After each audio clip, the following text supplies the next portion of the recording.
আমরা কার গোলাম? আর একটু জবান খুলে বলেন, আমরা কার গোলাম? আমাদেরকে লালন পালন করেন কে? আমাদেরকে এখনো পর্যন্ত জমিনে টিকিয়ে রেখেছেন কে? আমরা হুকুম মানব কার? আর একটু জবান খুলে বলেন, আমরা হুকুম মানব কার? পরওয়ারদিগারে আলম আমাদেরকে দয়া করে, মায়া করে, মোহাব্বত করে, ভালোবেসে পৃথিবীর জমিনের সর্বপ্রকার প্রতিকূলতাকে উপেক্ষা করে আল্লাহর কোরআন এবং রসুল মকবুল সাল্লাল্লাহু আলাইহি ওয়াসাল্লামের হাদিস শোনার জন্য জান্নাতের বাগানে সমবেত হওয়ার তৌফিক দান করেছেন। এজন্য আমরা পড়ছি আলহামদুলিল্লাহ। আর একটু জবান খুলে উচ্চ আওয়াজে পড়ি আলহামদুলিল্লাহ। লক্ষ কোটি দরুদ ও সালাম বিশ্ব মানবতার মুক্তির দূত আকে নামদার তাজদারে মদিনা, রহমতের ভান্ডার, উম্মতের কান্ডার, জিগার গোশায় আমিনা, মাহবুবে কিবরিয়া জনাবে মুহাম্মদুর রাসূলুল্লাহ পড়ছি সাল্লাল্লাহু আলাইহি ওয়াসাল্লাম। সম্মানিত হাজিরিন, আমি বাদ মাগরিব থেকে নিয়ে এই প্রোগ্রামের সঙ্গে জড়িত রয়েছি। আমি মুহাক্কিক উলামায়ে কেরামের জবান থেকে আলোচনা শুনলাম। আমরা এখন যেই মজলিসে বসে আছি, যেই বৈঠকে বসে আছি, এটা হচ্ছে দুনিয়ার জমিনে জান্নাতের বাগান। বলেন সুবহানাল্লাহ। এতে আমাদের কারো কোনো ডাউট আছে? কোনো সন্দেহ আছে? আল্লাহর হাবিব সাল্লাল্লাহু আলাইহি ওয়াসাল্লাম বলেন, লা ইয়াকুদু কওমুন ইয়াযকুরুনাল্লাহা তাআলা ইল্লা হাফাতহুমুল মালাইকা ওয়া গাশিয়াতুহুমুর রাহমা ওয়া নাযালাত আলাইহিমুস সাকিনা ওয়া যাকারাহুমুল্লাহু ফী মান ইনদা।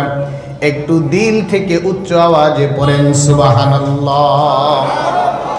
আল্লাহর হাবিব সাল্লাল্লাহু আলাইহি ওয়াসাল্লাম বলেন, যেই জায়গায় আল্লাহ পাক রব্বুল আলামিনের স্মরণ করা হয় তথা কোরআন এবং হাদিসের আলোচনা হয়, ওই জায়গাটি দুনিয়ার জমিনের সাধারণ কোনো মজলিসের মতো মজলিস নয়, যার চতুর্দিক দিয়ে আল্লাহ পাক রব্বুল আলামিনের রহমতের ফেরেশতা বেষ্টন দিয়ে রাখেন এবং স্বয়ং আল্লাহ পাক রব্বুল আলামিন উপর থেকে অনবরত সাকিনা অবতীর্ণ করতে থাকেন। বলেন সুবহানাল্লাহ। তাহলে আমরা এই রহমতের বৈঠকে আসতে পেরে, বসতে পেরে বেজার না খুশি? অল্প না বেশি?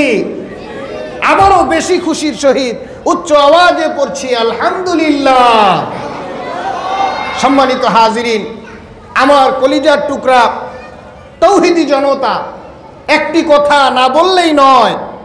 আমরা যে দেশে, যে সমাজে বসবাস করি, যেই কমিউনিটিতে আমাদের অবস্থান, এই কমিউনিটির মানুষ, এ সমাজের মানুষ, এই মুসলমান জাতি, কপাল পোড়া জাতি যদি একটু ঘন ঘন ওয়াজ মাহফিল দেখে, মাদ্রাসা মসজিদ দেখে, তারা অনেকেই বিরক্ত হয়ে যায়। জবান খুলে বলেন ঠিক কিনা? তাদের ভাষ্য 2 দিন পরে পরে, কিসের এত ওয়াজ মাহফিল? এই প্রত্যেকটা বিল্ডিংয়ে বিল্ডিংয়ে কিসের এত মাদ্রাসা? জবান খুলে বলেন নাউজুবিল্লাহ। আমি আমার ভাষায় বলি, ওরা হচ্ছে মুসলমান নামধারী মুনাফিকের প্রেতাত্মা, যাদের আল্লাহর কোরআন পছন্দ হয় না, রাসূলের হাদিস পছন্দ হয় না, দ্বীনি মাদ্রাসা পছন্দ হয় না, ইলমে দ্বীনের আলোচনা ভালো লাগে না, যাদের কাছে এগুলি বিরক্ত লাগে, তারা আমাদের সঙ্গে মসজিদে এসে নামাজ আদায় করতে পারে, আমাদের সঙ্গে টুপি মাথায় দিয়ে দাওয়াত খাইতে পারে, আমাদের সঙ্গে চলাফেরা উঠা বসা করে থাকতে পারে, কিন্তু তাদের হৃদয়ে ইসলামের জন্য বিন্দু মাত্র ভালোবাসা নাই। একটু জবান খুলে মুসলমানকে বলতে হবে, ঠিক কি না? আমার প্রিয় ভাইয়েরা, আমার প্রিয় বাবারা, আজকের এই মাহফিল যদি কোরআন হাদিসের মাহফিল না হতো, আজকে যদি আমার প্রিয় রবিউল ভাই কোরআন হাদিসের মাহফিল তথা জান্নাতের বাগান না সাজিয়ে এখানে যদি কোনো নর্তকী, কোনো ড্যান্সার, কোনো গায়ককে নিয়ে আসা হতো, আমাদের মতো হুজুরের এই সামনের জায়গা দখল করা সম্ভব ছিল না। আমাদের থাকতে হতো বাহিরে। এখন যারা বাহিরে ঘোরাফেরা করছে আর সমালোচনা করছে তারাই থাকতো সামনের সারিতে, আর আমাদের থাকতে হতো পিছনে বাহিরে। জবান খুলে বলেন ঠিক কিনা? আমরা বলি থাকো চান্দু, তোমরা ওই সকল জাহান্নামের আসরগুলিতে তোমরা সামনের সারিতে থাকো, আমাদের কোনো আপত্তি নাই। কারণ আমাদের যদি শক্তি সামর্থ্য থাকতো, আল্লাহর পক্ষ থেকে যদি নির্দেশনা থাকতো, তোমাদেরকে ঘাড় ধরে ধরে সাইজ করতাম। জবান খুলে বলেন ঠিক কিনা? কিন্তু আমাদেরকে আল্লাহ পাক রব্বুল আলামিন সেই অনুমতি দেন নাই। আল্লাহ পাক রব্বুল আলামিন পবিত্র কালামে হাকিমের মধ্যে ইরশাদ করে বলেন, লাস্তা আলাইহিম বিমুসাইতিরিন ইল্লা মান তাওয়াল্লা ওয়া কাফার। একটু জবান খুলে বলেন আল্লাহু আকবার। আল্লাহ পাক রব্বুল আলামিন বলেন, হে হাবিব, হে বন্ধু, হে দোস্ত, আমি আপনাকে দারোগা করে মানুষদের মধ্যে পাঠাই নাই যে যারা অপরাধ করবে, যারা কুফরি করবে তাদেরকে আপনি পিটায়া পিটায়া ইসলামের দিকে আনবেন। এই দায়িত্ব আমি আপনাকে দেই নাই।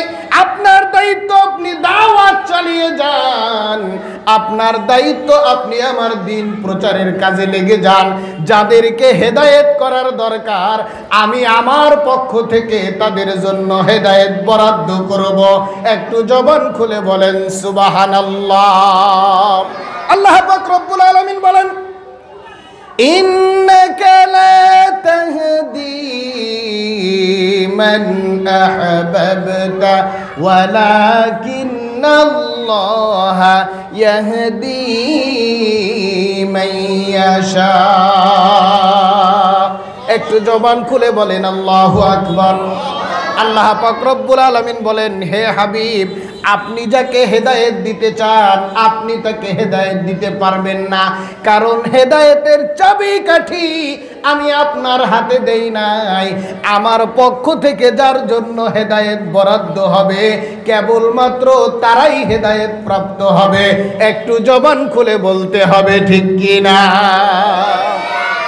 সুতরাং আমাদের দায়িত্ব ওয়াজ মাহফিল করা, আমাদের দায়িত্ব মাদ্রাসা মসজিদ নির্মাণ করা, আমাদের দায়িত্ব মানুষদেরকে দাওয়াত দেওয়া।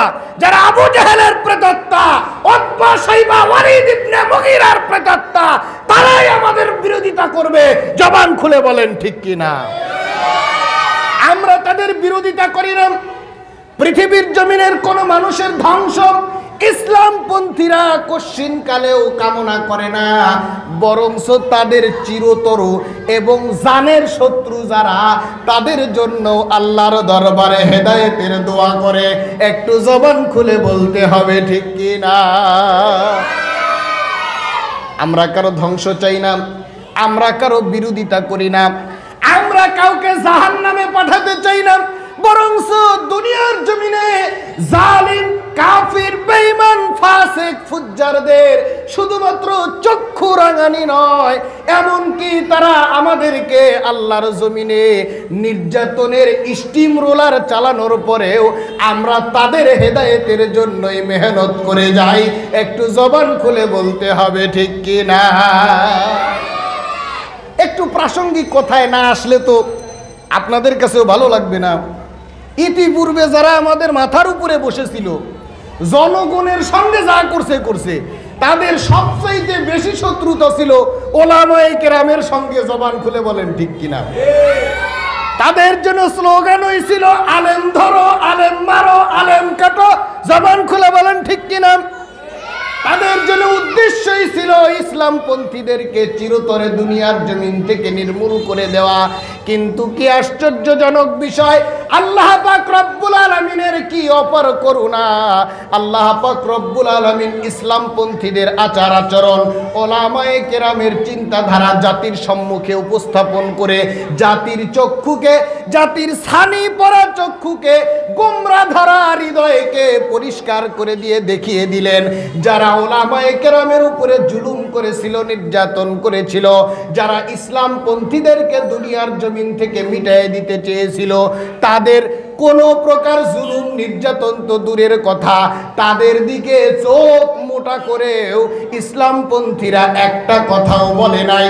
একটু জবান খুলে বলতে হবে ঠিক কিনা? সেই পরিবর্তনের পরে এই বাংলার জমিনে কোনো নমুনা আমার কোনো মুসলমান ভাই, আমার কোনো দ্বীনি ভাই, আমার কোনো সত্যবাদী ভাই দেখাতে পারবেন? কোনো আলেম, কোনো সাধারণ মানুষকেও পর্যন্ত বিন্দুমাত্র কষ্ট দিয়েছে?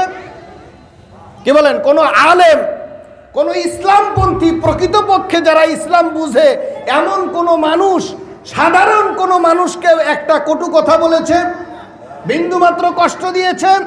বিন্দুমাত্র জুলুম নির্যাতন করেছেন? কিন্তু যদি ইসলামপন্থীদের মধ্যে আল্লাহ পাক রব্বুল আলামিনের হুকুমের আমল আর তাবেদারি না থাকতো, তাহলে দুনিয়ার জমিনে ওলামায়ে কেরামকে যেইভাবে জুলুম নির্যাতন করা হয়েছে, অন্যান্যদের মতো যদি তারা করত, তাহলে বাংলার জমিন রক্তে লাল হয়ে যেত। একটু জবান খুলে বলতে হবে ঠিক কিনা? এজন্য আমার প্রিয় ভাইরা, আমার প্রিয় বাবারা, আমার পর্দার অন্তরালের মা এবং বোনেরা, আমরা যারা ইসলাম শিখেছি, ইসলাম জেনেছি, ইসলাম বুঝেছি, আমরা যারা ওয়াজ মাহফিল করি, আমরা যারা আল্লাহর বান্দাদেরকে আল্লাহর কোরআন শিখাতে চাই, আল্লাহর বান্দাদের ঘরে ঘরে আল্লাহর দ্বীনের দাওয়াত পৌঁছিয়ে দিতে চাই, আমরা প্রকৃতপক্ষে এই জাতির বন্ধু, এই জাতির প্রিয় ব্যক্তিত্ব। একটু জবান খুলে বলতে হবে ঠিক কিনা? এজন্য আমরা ওয়াজ মাহফিল করি, এজন্য আমরা দ্বীনের দাওয়াত দেই, আমরা মানুষদেরকে সাম্যের কথা বলি, ঐক্যের কথা বলি, আমরা মানুষদেরকে হেদায়েতের পথে আহ্বান করি। জবান খুলে বলেন ঠিক কিনা? কোন মানুষ যদি দুনিয়াতে হেদায়েত প্রাপ্ত না হয়, তাহলে তার আখিরাত বরবাদ। জবান খুলে বলতে হবে ঠিক কিনা? আমরা কি কেউ আখিরাত বরবাদ করতে চাই? আমরা কি কেউ জাহান্নামে যেতে চাই? আমরা আল্লাহ পাক রব্বুল আলামিনের সন্তুষ্টি চাই। জবান খুলে বলেন ঠিক কিনা? আর একটু জবান খুলে বলেন ঠিক কিনা? আল্লাহর জমিনে আল্লাহর দ্বীন প্রতিষ্ঠিত হোক, প্রত্যেকটি ঘরে ঘরে আল্লাহর কোরআন এবং রাসূলের হাদিস পৌঁছিয়ে যাক, এ লক্ষ্যে আমরা দাওয়াত দিতেই থাকবো, দিতেই থাকবো। এতে করে কেউ যদি আমাদেরকে নিষ্পেষিত করে দিতে চায়, দুনিয়ার জমিন থেকে উৎখাত করে দিতে চায়, এরপরেও আমরা এক পাও পিছু হটবো না। জবান খুলে বলতে হবে ঠিক কিনা? আমি বয়ান শেষ করে দিব, যেহেতু অনেক বড় বড় মুহাক্কিক ওলামায়ে কেরামগণ আজকের এই মাহফিলে তাশরিফ আনবেন। আমার মতো এরকম ছোট মানুষ ফাঁক দিয়ে জাস্ট একটু দোয়া নেয়া, ফাঁক দিয়ে জাস্ট একটু দোয়া নেয়া। কিন্তু সর্বোপরি আমি আমার সম্মুখে উপস্থিত তাওহীদি জনতাকে বলতে চাই, আমার সঙ্গে একটু আমার প্রশ্নের উত্তর দিয়ে বলতে হবে। আল্লাহ পাক রব্বুল আলামিন আমাদের সবাইকে তৌফিক দান করুন। সকলেই বলি আল্লাহুম্মা আমিন। ওয়া মা আলাইনা ইল্লাল বালাগ। ওয়াসসালাম।